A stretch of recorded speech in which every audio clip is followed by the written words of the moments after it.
Usually when we talk about how we measure our lives, there's this expectation of, like, simple arithmetic. Right, exactly. We navigate our days using the logic of a gas gauge on a dashboard. The needle points to F, you're good. It points to E, and, you panic. Yeah, I mean, it is the most binary way to navigate the world. We actively look for those really clear metrics to tell us if we are safe or if we're valuable or if we need to be worried. Full is success, full is safe, empty is a crisis. But we have a stack of sources today crossing ancient Eastern philosophy, modern quantum physics, and global mythology that completely dismantle that assumption. They completely tear it apart, yeah. We are going to prove to you that the emptiest things are actually the most full. Which is a wild concept. But the core text that anchors all this is it's a mantra from the Upanishads called the Puramadao mantra. Okay, let's unpack this. The translation we have goes like this. That is whole. This is whole. From the whole arises. Take the whole from the whole, and the whole remains. What's fascinating here is we have to treat this as a theorem rather than just like nice poetry you might put on a vision board. Right, it's not just a nice saying. No, not at all. It introduces a kind of mathematics operating entirely outside the logic of subtraction. It claims that from complete fullness, you can extract completeness, and what's left over is still complete. See, my brain immediately rejects that. Oh, totally. It's hard to wrap your head around. Like, if I look at my smartphone battery right now and it's 100% full of charge, it is 0% empty. Yes, because that's how a battery works. Right. And if it's completely dead, there is zero charge. They exist on a sliding scale. A cup is either full of water or it's empty.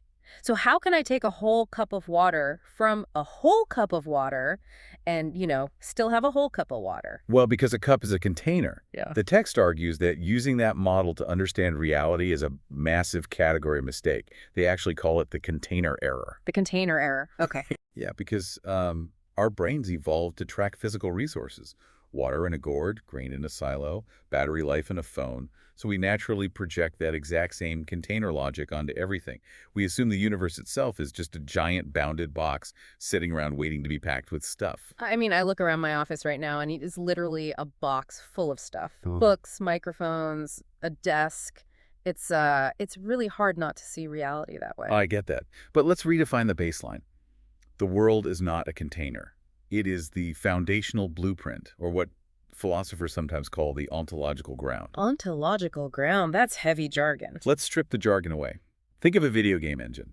The software code isn't an empty physical box waiting for a character to jump inside. Okay. The software is the condition of possibility.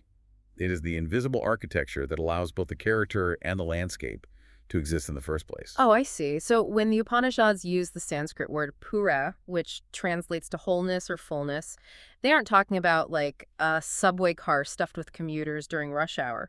Exactly. They mean complete, lacking nothing, self-sustaining. It doesn't require anything outside of itself to function. The code of the universe is already whole. So if the world isn't a container and fullness just means complete and lacking nothing, we have to radically redefine what empty means. Because, I mean, if a space excludes absolutely nothing, it has to be entirely open. Which brings us to sunyata, the Sanskrit concept of emptiness. And this is consistently mistranslated and misunderstood in Western thought. Yeah, we tend to hear the word emptiness and project our own cultural nihilism onto it. We do. We assume it means a depressing void where nothing matters, where things don't really exist, and, life is just a hollow joke.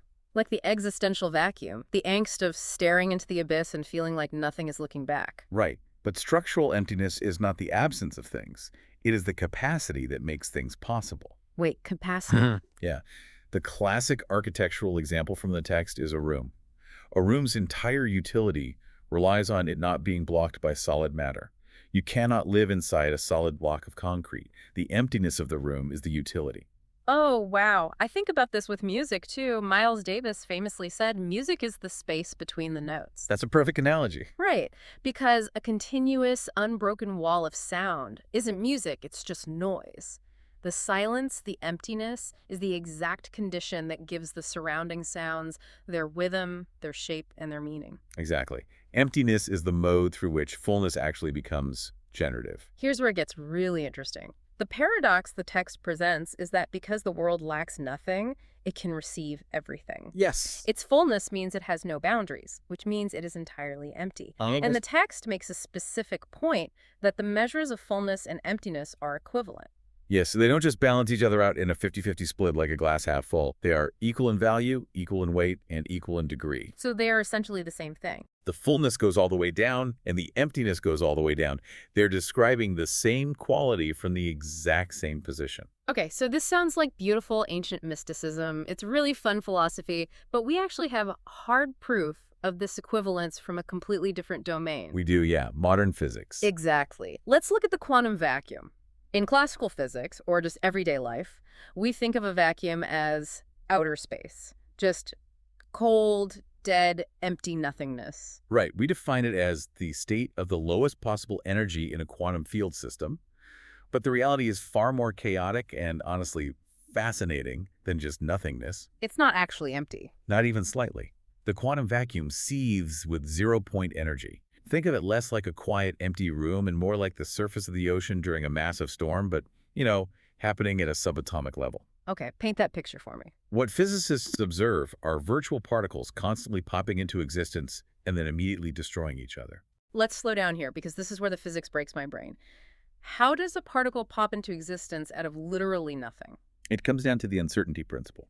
You cannot simultaneously know a quantum system's exact energy and its exact duration. Okay, I follow that. So because of this built-in uncertainty at the foundational level of reality, there are constant fluctuations.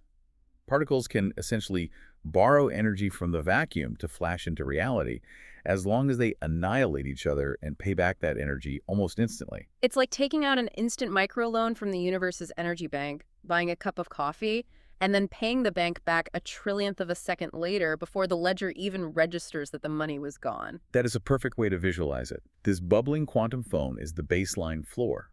It is the absolute minimum ground from which all excitations, all matter, all energy, all actual permanent particles eventually emerge. It is space before anything happens in it. And the language modern physicists use to describe this is incredible. I saw in the research they use the word plenum. If we connect this to the bigger picture, plenum is a word that literally means fullness. Oh. Yeah, the scientific community uses a term for absolute fullness to describe a vacuum. They do this because that vacuum, precisely in its emptiness, is completely full of potential. It isn't packed with permanent objects. It is full of the readiness to become objects. So the physical universe is literally encoding the exact same truth the Upanishads stated thousands of years ago. The emptiest state is simultaneously the most generative state.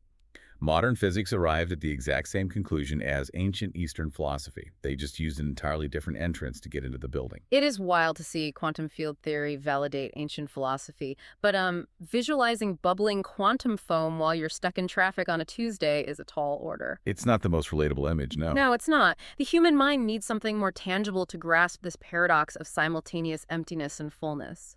And the source text points to biology, specifically the womb.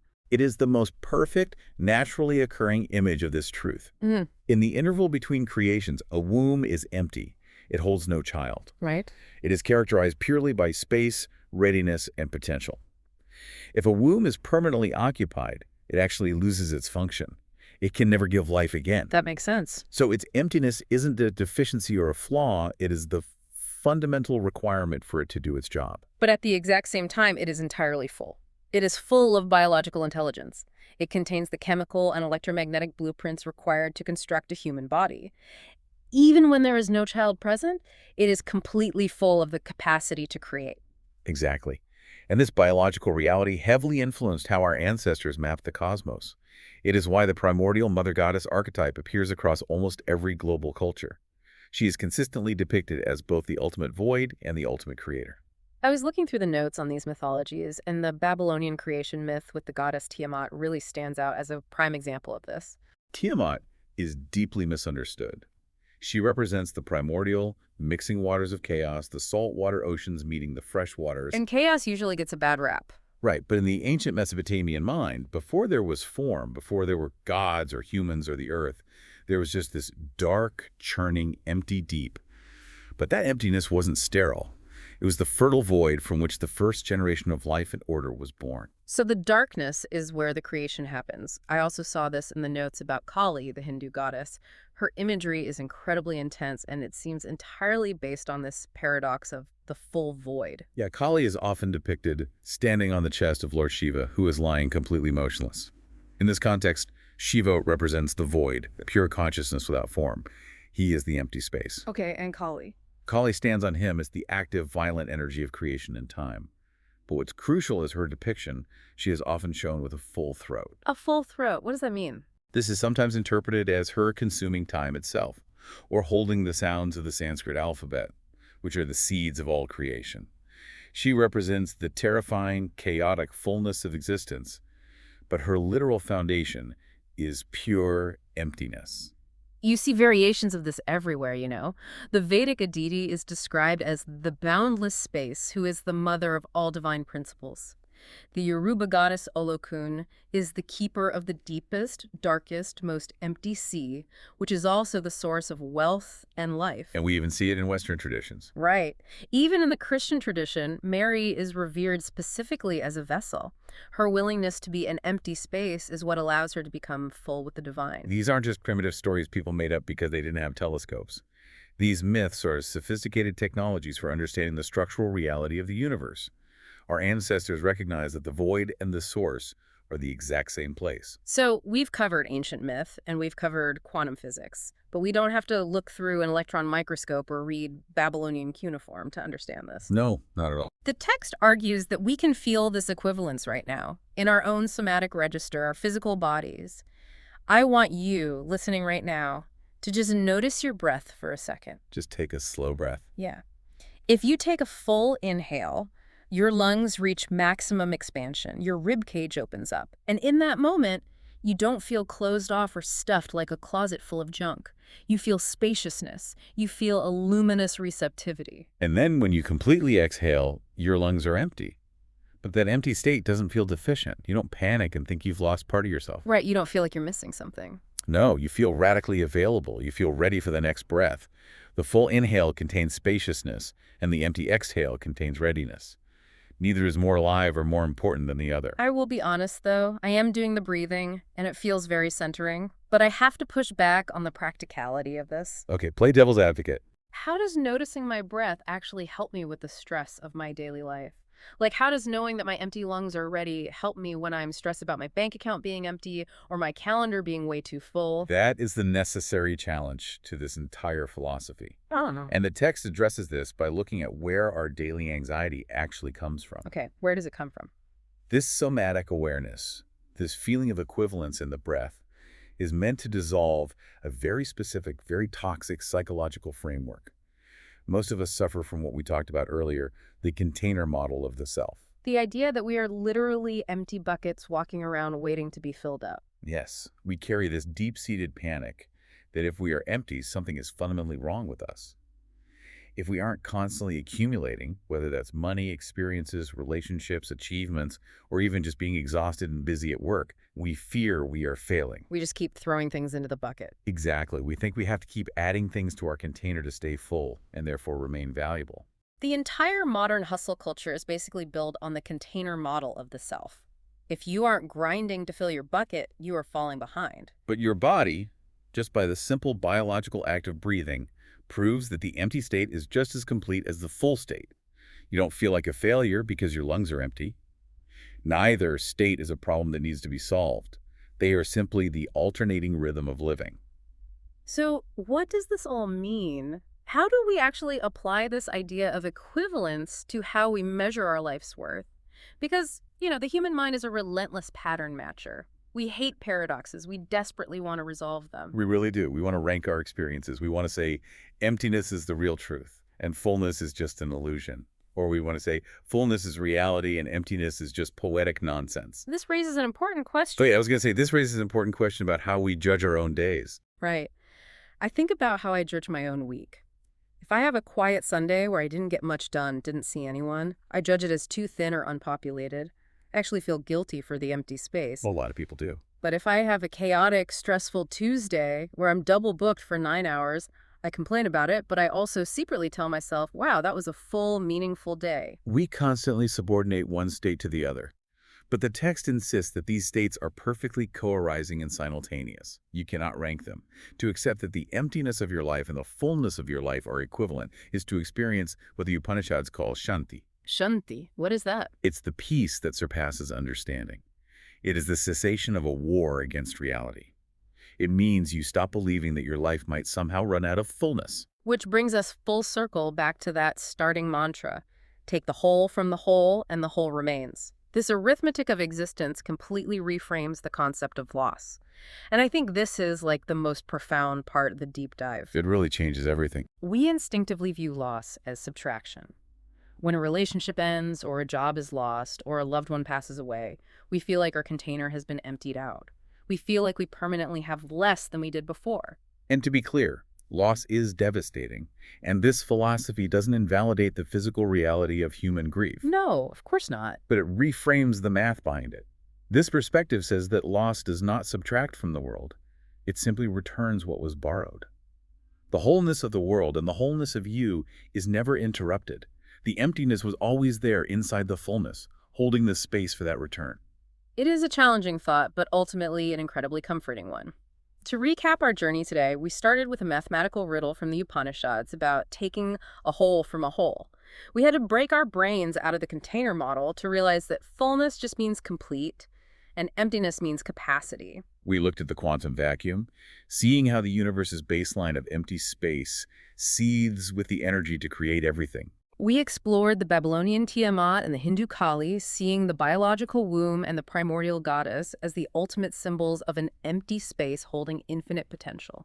And finally, we found the proof in our own bodies, in the simple act of breathing in and breathing out. The world is completely full, which means it is completely empty, and that means absolutely nothing is missing. Neither completion is a tragedy or a triumph. They are just the nature of what is. I want to leave you with one final thought to mull over as you go about your day. If existence is fundamentally an arithmetic of borrowing and returning to a whole that never diminishes, what does that mean for our human obsession with ownership? That's a great question. Do we ever actually own our experiences, our relationships, or even our own bodies? Or are we, like that gas gauge we talked about at the very beginning, just the temporary empty spaces where the universe gets to experience its own magnificent fullness for a little while? That is the paradox. And it is a beautiful one to live in.